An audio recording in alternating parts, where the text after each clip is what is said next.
आज मैं पहले एक कार्ड निकालूंगी और उस कार्ड में हम देखेंगे कि अभी क्या सिचुएशन है आपकी लाइफ में, क्या चीज़ें हुई हैं।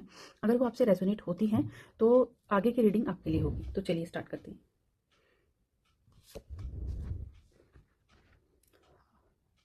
देखिए, अगर अभी मैं देखती हूँ कि अभी की जो सिचुएशन है, आपने लाइफ में कुछ ना कुछ आपका फ्रेश स्टार्ट आपने किया है और काफ़ी एक्साइटेड हैं आप चीज़ों को लेकर के। बहुत एक्साइटमेंट बना हुआ है, स्ट्रॉन्ग फाउंडेशन बनाने की आप कोशिश कर रहे हैं। करियर के हिसाब से देखती हूँ कि पॉसिबिलिटीज़ है कि आपने न्यू जॉब या फिर न्यू बिजनेस या फिर आपकी लाइफ में कोई करियर में कोई न्यू अपॉर्चुनिटी आती हुई दिख रही है या आ गई है। जस्ट अभी स्टार्टअप ही चल रहा है, ठीक है। पास्ट में देखूं तो कुछ चीज़ें हैं जो आपकी तरफ से डिले स्टार्ट हुई हैं, जो कि आपने एफर्ट्स अपनी तरफ से पूरा लगाया है, बट हाँ फिर भी आपके जैसे कई बार होता है ना कि हम लोग सोचते हैं कि चलो आप करेंगे आप करेंगे आप करेंगे, इस तरीके से ऐसे रीजंस की वजह से आपने चीज़ों को काफ़ी डिले किया है। और मैं देखती हूँ कि कुछ प्लानिंग्स आपने प्लानिंग की कमी की वजह से जो है ना, आप चीज़ों को अपनी फुलफिल नहीं कर पाए हैं। करियर के एस्पेक्ट से मैं देख रही हूँ तो सेम वही है कि आपने रिलेशनशिप में, अगर आपका अभी सिचुएशन खराब है तो आपने रिलेशनशिप में वो एफर्ट्स नहीं दिए हैं जो आपको देने चाहिए। आपने सिर्फ सामने वाले से एक्सपेक्टेशन करी है, लेकिन अपनी तरफ से आपने कोई एफर्ट्स नहीं लगाए, ठीक है।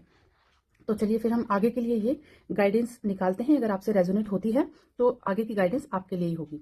आपके राशि का जो जॉडिक साइन है वो हो सकता है एक्वेरियस, वर्गो और कैप्रिकॉन, ठीक है। आपके नाम का फर्स्ट लेटर हो सकता है BVUVPJKH। और अगर ये आपसे रेजोनेट होती है तो आगे की रीडिंग आपके लिए ही रहने वाली है। तो चलिए मैं देखती हूँ कि आपका आने वाला 2025 में आपकी लाइफ में क्या चीज़ें हुई हैं और आने वाले टाइम में आपके साथ क्या होने वाला है और आपके लिए गाइडेंस क्या है।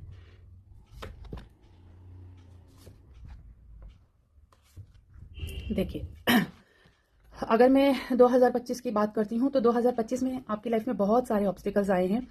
कॉन्फिडेंस की कमी रही है, बिल्कुल चीज़ों को होल्ड करने की सिचुएशन बनी हुई है। रिलेशनशिप में है तो भी आप आगे डिसीजन नहीं ले पा रहे हैं या फिर आपको सामने से अच्छा रिस्पॉन्स नहीं मिल पा रहा है।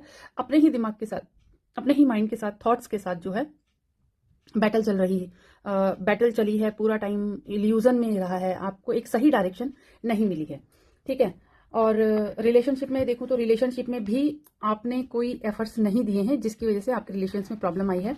पास्ट बैगेजेस को लेकर के आप बहुत ही बर्डन फील कर रहे हैं, आप अपने पास्ट बैगेजेस को छोड़ नहीं पा रहे, जिसकी वजह से लाइफ में प्रॉब्लम्स बढ़ती जा रही हैं। इतनी प्रॉब्लम्स हैं नहीं जितनी आपके दिमाग ने बना रखी है। क्यों? क्योंकि दिमाग में अगर पिछला जो लाइफ में पीछे जो आपको डिसअपॉइंटमेंट मिली है या फिर सक्सेस नहीं मिली है, आप रिलेशनशिप में हो चाहे करियर में हो, आपको उस चीज़ का रिग्रेट है, उस बैगेजेस को आप साथ में लेके चलते हो। आपके माइंड में हमेशा एक नेगेटिव थॉट बना रहता है कि अभी ऐसा हुआ है, आगे पता नहीं कैसा होगा। ये सब चीज़ें आपके माइंड में चल रही हैं, लेकिन आपको क्या है कि अपने पास बैगेजेस को छोड़ना पड़ेगा।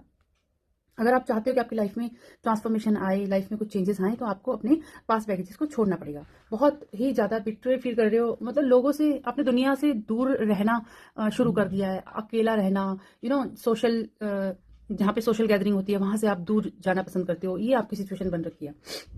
आपके लिए गाइडेंस ये है कि टेक अ रिस्पॉन्सिबल अप्रोच। आपको एक रिस्पॉन्सिबिलिटी के साथ अप्रोच लेनी पड़ेगी, रिस्पॉन्सिबिलिटी के साथ आपको अपने एक्शंस लेने पड़ेंगे, करियर में भी और अपने रिलेशनशिप में भी। नहीं तो आगे भी 2026 में भी ये इल्यूजन बना रहेगा। अगर आपने एफर्ट्स लगाए, अच्छे से चीज़ें आप सॉर्ट आउट कर पाओगे, अपनी तरफ से आप पूरे एफर्ट्स लगाओगे और एफर्ट्स के साथ साथ आपने एक्शन भी लेना है, सोचना नहीं है, उसको इंप्लीमेंट भी करना है। तो अगर आपने ये सब चीज़ें स्मूथली कर ली तो आपका 2025 अच्छा रहने वाला है, फ्लॉरिश रहने वाला है। आपको एक क्लैरिटी मिलेगी, लाइफ में एक क्लैरिटी मिलेगी, ठीक है। और अपने गुस्से को कंट्रोल करना बहुत ज़्यादा ज़रूरी है। अपने गुस्से को कंट्रोल करना, कहीं ना कहीं मुझे ऐसा लगता है कि एंगर इश्यूज़ की वजह से भी ना आपकी लाइफ में चीज़ें खराब हुई हैं, रिलेशनशिप में भी खराब हुई हैं और करियर में भी। जैसे होता है कि कई बार अगर आप जॉब कर रहे हैं, बहुत गुस्सा आ गया, ऑल ऑफ सडन जॉब छोड़ दी गुस्से में, लेकिन उसके बाद जो रिग्रेशन होता है वो आपने पूरा साल उस चीज़ को सर्वाइव किया है। तो आप लोगों के लिए गाइडेंस यही है कि अपने गुस्से को कंट्रोल करना है, चीज़ों को बहुत अच्छे से सोच समझ कर जो है आपने डिसीजन लेना है और सोचना ही, एक ख्याल नहीं बनाना है, ख्याली पुलाव नहीं बनाना, उसमें इंप्लीमेंट भी करना है, ठीक है। तो आज की गाइडेंस आपके लिए है। अगर आपसे रेजोनेट हुई हो तो कमेंट में राधे राधे हर हर महादेव जरूर लिखें एनर्जी एक्सचेंज के लिए। तो मिलते हैं फिर नेक्स्ट गाइडेंस के साथ। राधे राधे हर हर महादेव।